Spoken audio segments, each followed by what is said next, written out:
Yes, people, what's going on? Welcome to Stretford Paddock. I am Adam McCullough. We have got some breaking news for you guys. I'm sorry, this video was supposed to be earlier this morning. Obviously, I had a late one. It's been a bit of a depressing one as well after that absolute battering we took at Anfield. But we hear Manchester United's two leading scouts have left the club. The Athletic are reporting this as an exclusive. They say the club's chief scout, Jim Lawler, and Marcel Bout, the head of global scouting, have both departed the Premier League side. Lawler joined in 2005 and was promoted to chief scout in 2014. Bout came in under Louis van Gaal initially as a coach before moving into scouting. Both were big voices in United's recruitment, which has been widely criticised in recent months. In a statement to The Athletic, United said, Jim Lawler has decided to step down from his role as chief scout in the summer after 16 years with the club.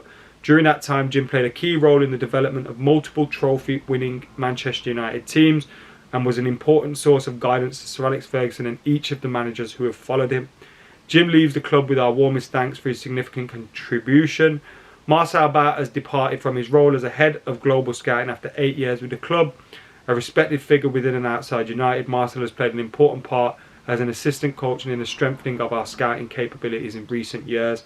Marcel leaves the club with our warmest thanks for his significant contribution. The move will be seen as a moment of change in United's scouting structure and an attempt to streamline an operation that critics have said has become too top-heavy.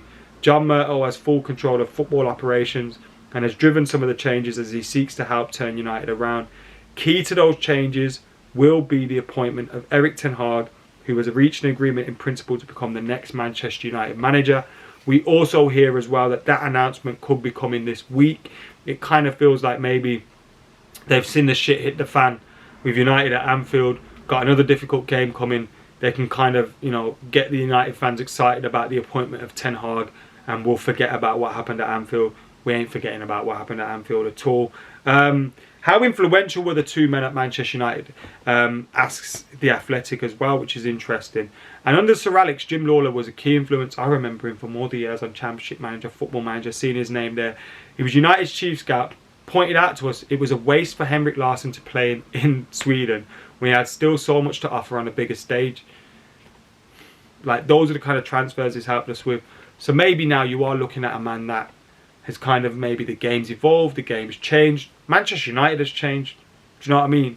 No Sir Alex Ferguson. He worked alongside Sir Alex Ferguson. He too is probably thinking, what the hell's going on here? But nevertheless, he's probably also no longer up to speed with things. Do you know what I mean? We need to modernise the structure of the club.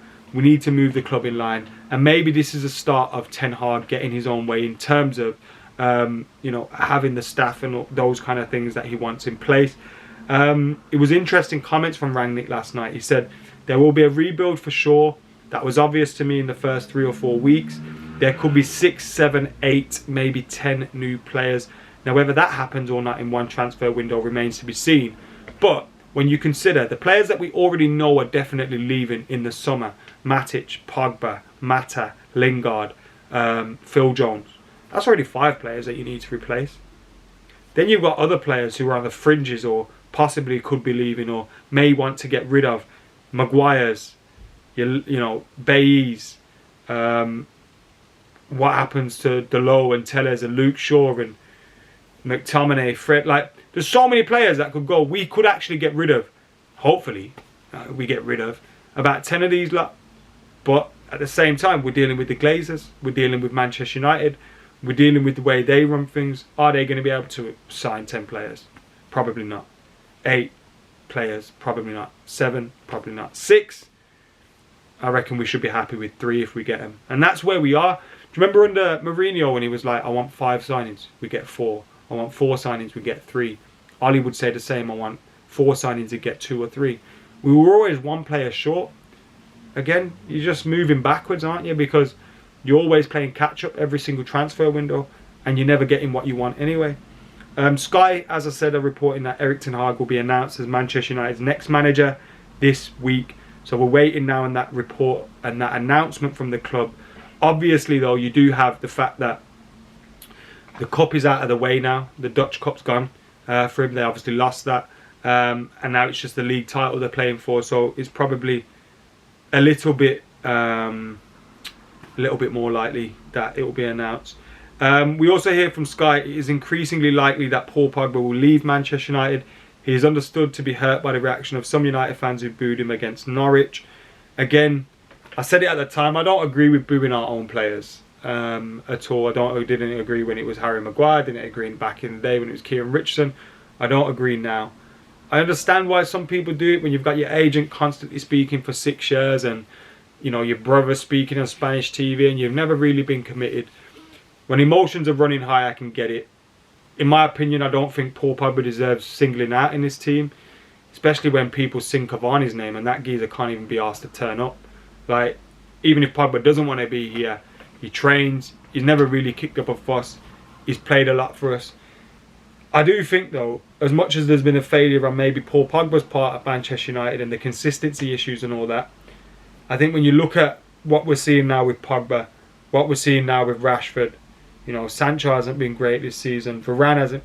I think when you look at all these things, what you're seeing is United's failure to really develop their players, coach their players, get the best out of them. You know what I mean? And we have to be able to do that more. You look at Cristiano Ronaldo as well. Like, he shouldn't have been playing every game this season. There's a period of time where 11 games, I think it was he only scored 1 goal in 11 games. It's like, it's because we weren't resting him.